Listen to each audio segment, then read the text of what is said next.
Eo amin'ny pejy vaovao ny toekarena kosa sanety nivoaka androany ireo vola vaovao arivo ariary 500 ariary 100 ariary ary ny 100 ariary. Raha ny nambaran'ny governoran'ny banky foibe androany dia mitovy amin'ireo vola efa nivoaka roa volana lasa ihany. Ny fiarovana hita amin'ireto vola ireto ka azo antoka tsara, mbola azo ampiasaina tsara miaraka kosa ireto vola vaovao ireto sy ireo vola fampiasa teo aloha hiatrany ny banky foibe ny Madagasikara.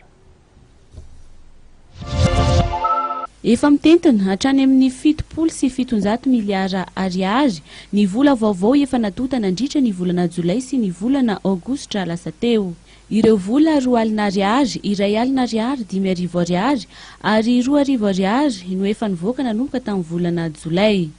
Ny ampaefatr'ireo vola natonta dia ny vola 2 alina ariary tokana avokoa.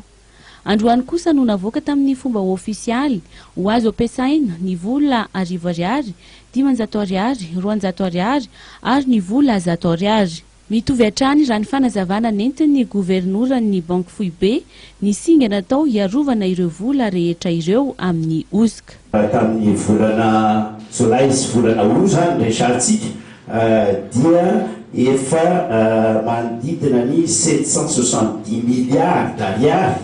770 milliards d'ariary ny vola sandany vaovao efa navoakatsika. Tsika nefa milaza foana hoe tsy mamoaka raha tsy manapotika teo anoloana. Efa izay zany zao amin'izao fotoana zao no afaka heverina fa ao anatin'ny volana nivoaka amin'ny volana Jolay sy volana Aogositra izay resahana izay. Amin'ireo 770 milliards ireo dia eo amin'ny 520 isan-jato ny 2 alina ariary.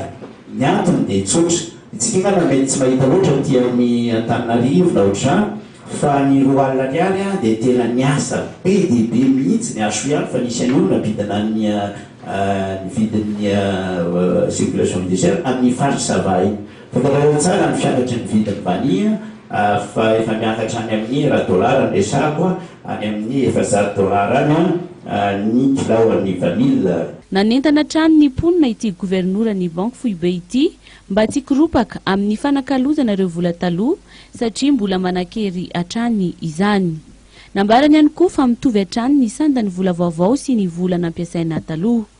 Efa any amin'ny faritra rehetra sy ny tanàna any amin'ny faritra maro ny mpanentana avy ao amin'ny banky foibe anazava amin'ny olona ny mikasika ireto vola vaovao ireto.